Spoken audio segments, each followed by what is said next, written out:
안녕하십니까. 인간관계 갈등 사례 및 해결 방안에 대해 발표할 인간관계론 3반 3조 권민주, 노은채, 박민재, 서동미, 안시온, 최서연, 하원빈입니다. 권민주 학생의 소통 이론, 노은채 학생의 사회교환 이론, 박민재 학생의 인상 형성, 서동미 학생의 역할 이론, 안시온 학생의 평가 단계, 최서연 학생의 빠른 판단, 하은빈 학생의 교류 분석 이론, 그리고 소감 순으로 발표를 시작하겠습니다. 제가 발표할 이론은 소통 이론이며 대상은 저희 할머니입니다. 시기는 2025년 3월 5일 수요일이며 학교 끝나고 할머니 집에 방문한 날입니다. 갈등 내용은 지하철 안에서의 물리적 소음으로 인해 도착 시간이 제대로 전달이 되지 않았고 시간을 착각한 것입니다. 갈등 상황은 할머니 집에 5시에 도착한다고 하였지만 지하철 안에서의 물리적 소음이 심하여 대화 내용은 제대로 전달이 되지 않았고 통화는 종료된 상황입니다. 6시가 다 되어서까지 오시지 않았고 결국 저는 약속에 나갔으며 할머니는 7시로 시간을 잘못 들으시고 집에 왜 안 오나 전화를 하였지만 계속 받지 않아서 걱정을 하며 저를 계속 기다리셨습니다. 갈등 진행 단계는 첫 번째 단계, 지하철 안에서 전화로 도착 시간을 말함. 두 번째, 할머니는 시간을 잘못 들으심. 세 번째, 5시에 할머니 집에 도착을 하였지만 계속 오시지 않자 그냥 약속에 나가버림. 네 번째, 할머니는 7시에 집에 오시고 나는 계속 오지 않자 걱정을 하심. 대체 미흡한 점은 메시지로 보내지 않고 전화로만 얘기를 하였고 또한 약속에 나갈 때 다시 전화드릴 생각을 하지 못했습니다. 향후 해결 방안은 지하철이나 버스 안, 사람이 많은 거리 등의 주변 환경들로 인해서 물리적 소음이 심할 때는 내용이 명확하게 전달되지 않을 수도 있기에 기록이 남는 메시지로 나의 의사를 전달해야 한다고 생각합니다.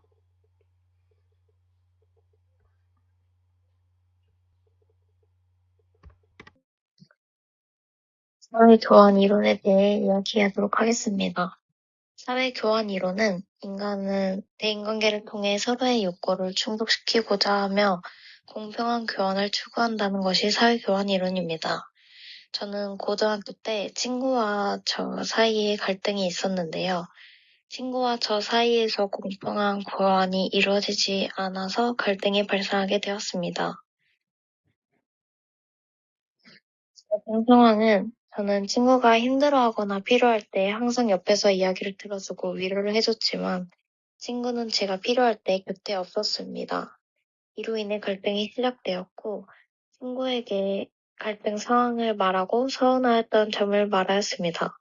친구는 언제 그랬냐 하며 이 얘기하다가 감정이 격해지고 그 뒤에는 대화를 하여서 문제를 풀어나갔습니다. 이렇게 진솔한 대화를 통하여 갈등이 완화되었습니다.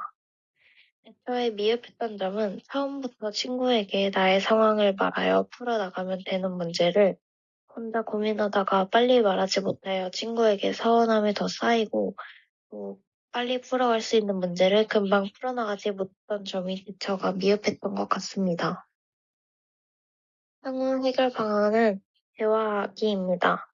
사람은 대화를 하여서 인간관계를 풀어나가야 하는데요. 나에게 서운한 상황이 생기면 친구와의 대화를 통하여 풀어나가면 된다는 것이 향후 해결 방안입니다. 인상 형성 단계에서 발생한 갈등 상황을 다루게 된 박민재입니다. 저희 인상 형성 단계에서 갈등이 발생한 대상은 친구이고 시기는 고등학교 2학년이었습니다. 갈등의 내용은 친구와 친해지는 과정에서 발생하게 되었습니다.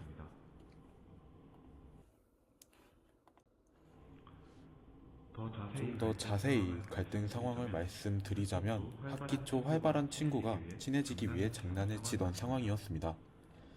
낯가림이 심했던 저에게는 굉장히 부담스럽기도 했고 꽤 짓궂은 장난을 쳤기에 나를 싫어하는 건가 라는 생각도 들었습니다.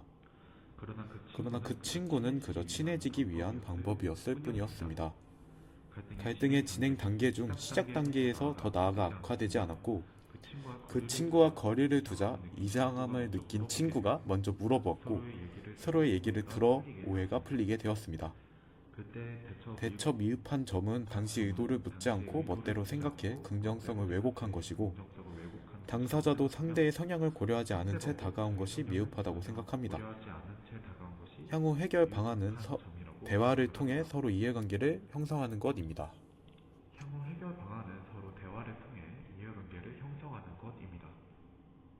이론은 역할 이론을 골랐으며 대상은 부모님과의 갈등 상황입니다. 시기는 중학교 때를 나타내고 갈등 내용은 학생이라면 학생답게 공부하길 원하는 엄마와 공부보다는 여러 경험을 하면서 미래 직업을 정하고 싶었던 중학교 1학년의 나와의 갈등 상황입니다. 갈등 상황. 엄마는 학생이라면 꼭 해야 할 공부를 왜 안 하는지 이해를 못했고, 학생인데 공부도 안 하고 학원도 안 가는 것을 전혀 이해하지 못했다. 또 성적에 많은 힘을 써야 할 시기에 그런 시간을 흥청망청 쓰는 것은 옳지 않다라고 생각하였고, 나는 공부보다는 하고 싶은 걸 찾고 그 적성과 흥미를 찾아서 꿈을 찾을 예정이었지만 공부를 안 함으로써 엄마 눈에는 그렇게 좋게 보이지 않았던 것 같습니다. 갈등 진행 단계는 갈등 악화 단계로 생각합니다. 왜냐하면 엄마는 내가 공부를 안 하는 것을 왜 그렇게 행동했는지 잘못 이해하기도 했고, 이해하려고 하지 않았고, 물론 저도 다른 걸 해보고 싶다는 변명 아래 공부를 안 하고 놀았던 것은 맞다고 생각하기에 갈등 악화로 넘어갔다고 생각하고, 대처 미흡점과 해결 방안. 서로가 서로에게 자기 주장만이 옳다고 하였고, 서로의 상황에 공감을 해주지 않고 화만 내면서 상황을 더 크게 만든 것 같다. 이게 바로 대처 미흡점이라고 생각하고, 또 향후 해결 방안으로는 서로가 서로의 주장을 이해해주고 적당한 타협선을 제시해야 한다고 생각합니다. 안녕하세요. 저는 2024-0125 안시온입니다. 저는 평가 단계로 보는 갈등 상황에 대해 발표하겠습니다. 1호는 평가 단계이고, 갈등 시기와 대상은 고등학교 1학년 1학기 때 만난 친구입니다. 갈등 내용은 고등학교 1학년 때 친구를 사귀는 과정에서 다양한 평가가 엇갈리는 친구를 만난 것입니다. 그 친구를 알아가는 과정에서 인식이 변하며 관계가 멀어진 상황입니다. 갈등 상황은 이렇습니다. 학기 초 처음 알게 된 친구가 있어 친해지려고 하였습니다. 그런데 그 친구에 대해 들려오는 다른 친구들의 말 중에는 긍정적인 평가보다 부정적인 평가가 더 많았습니다. 그래도 그 친구에 대해서 타인의 평가를 듣고 판단하고 싶지 않았기 때문에, 따라서 직접 경험해보고 판단하고 싶어 그 친구와 친해지기 위해 노력했습니다. 시간이 지남에 따라 저는 그 친구의 다양한 면모를 보게 되었고, 허영심이나 과장된 이야기 등 진실되지 않은 모습을 발견하게 되었습니다. 직접적으로 말하진 않았지만 그것 때문에 점차 실망하게 되었습니다. 결국 저는 이 친구와의 가치관의 차이와 기대의 불일치로 인해 멀어지게 되었습니다. 제가 미흡했던 부분은 그 친구를 덜 솔직하게 대해 서로에게 마음을 열지 못했다는 점입니다. 향후에는 솔직하게 소통하며 갈등 상황으로 이어질 수 있는 부분들을 피하지 않고 적절한 시기에 해결할 수 있도록 노력해야 할 것 같습니다. 감사합니다. 제가 발표할 이론은 빠른 판단입니다. 대상은 친구고 시기는 재작년 학기 초입니다. 갈등 내용으로는 학기 초 처음 본 친구의 겉모습, 부분적인 모습만을 보고 판단하여 오해해 생긴 갈등입니다. 갈등 상황과 갈등 진행 단계로는 새학기가 되어 처음 보게 된 친구의 말투와 겉모습, 일부분의 모습만을 보고 친해지지 않고 싶다는 생각을 가지게 되었습니다. 이러한 생각이 친구가 다가와도 고정관념을 버리지 못해서 피하게 되었습니다. 후에 같은 반이다 보니 서서히 가까워지게 되었는데, 그때 나의 고정관념이 잘못되었음을 깨달았습니다. 후에 매우 가까운 사이로 지내게 되었습니다.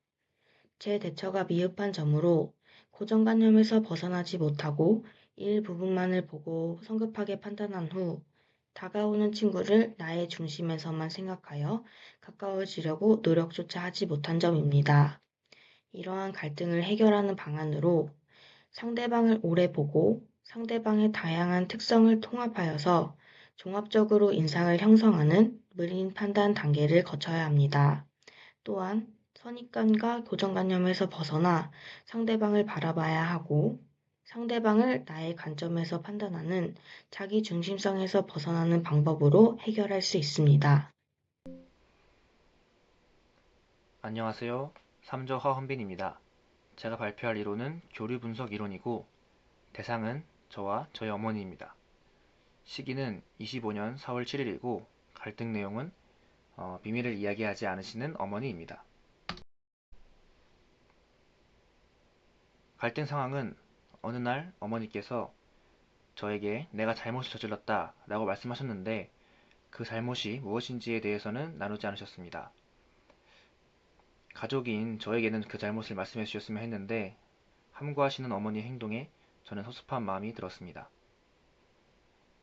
어머니에게 나는 믿을 만한 사람이 아닌가에 대한 생각이 들었고 기분이 좀 안 좋았습니다. 그 이후로 어머니와 대화할 때 더 차갑게 대하게 되었습니다. 갈등 진행 단계는 어머니는 말해봤자 달라지지 않는다는 비판적 부모 자아와 수능적인 어린이 자아로 대화를 하셨고 저는 억제되지 않은 진짜 저희 마음, 섭섭한 마음, 즉 자유로운 어린이 자아로 대화를 했습니다. 대처 미흡한 점은 서로 자신의 자아 상태에 대해 성찰을 하지 못했고 또한 상대의 자아 상태에 대한 이해를 하지 못했습니다. 향후에 나의 자아 상태를 어른 자아 상태로 유지하기를 힘써야겠고 또 어머니께서 어른 자아 상태일 때 맞춰서 대화를 다시 시도해 봐야겠다는 해결 방안을 계획했습니다. 소감에 대해 말씀드리겠습니다. 인간관계에서 갈등이 어떻게 발생하고 전개되는지를 스스로 성찰할 수 있는 기회가 되었습니다. 녹음을 준비하며 나의 대처 방식의 미흡함을 다시 한번 인식하게 되었고, 더 나은 소통 방법의 필요성을 느꼈습니다. 앞으로는 감정보다 상황을 더 객관적으로 바라보며 문제를 해결해 나가고자 합니다. 인간관계의 중요성과 다양한 소통 방법에 대하여 알게 되었고, 사람마다 다양한 문제를 겪고 그것을 존중하는 것이 얼마나 중요한지 깨달았습니다. 인상 형성 단계에서 발생한 갈등 상황을 조사하며 첫인상의 중요성과 그로 인한 오해의 위험성을 느꼈습니다. 오해 상황 속에서 멋대로 판단하는 것이 위험하다는 사실을 다시금 깨닫게 되었으며 열린 마음으로 상대를 이해하려는 자세를 가져야겠다고 다짐하게 되었습니다. 소감문. 다양한 이론으로 여러 갈등 상황과 갈등 단계, 그리고 미흡했던 부분까지 돌아볼 수 있는 시간이었습니다. 만약 이런 갈등이 다시 생긴다면 배운 내용을 토대로 갈등 상황에서 어떤 식으로 행동을 해야 하며 어떤 자세를 가져야 하는지 생각하며 갈등 상황을 맞이하고 해결할 것입니다. 인간관계를 대하는 나의 자세에 대해 다시 생각해보게 되어 즐거웠습니다. 또한 관계에서 정답은 없더라도 진실되고 노력함은 항상 이점이 되는 것 같다 라고 생각하게 되었습니다. 다양한 인간관계에서의 나의 자세에서 부족한 모습을 보았고, 앞으로 이러한 갈등이 또 반복된다면 배운 이론과 보완하는 방법을 토대로 현명하게 대처할 수 있게 되었습니다. 살면서 계속 마주치게 되는 삶 속의 갈등들을 해석하고 멀리서 바라보았던 경험이 없었는데, 이번 기회로 내 갈등을 객관적으로 바라볼 수 있게 되어서 좋았습니다. 이상으로 발표를 마치겠습니다. 들어주셔서 감사합니다.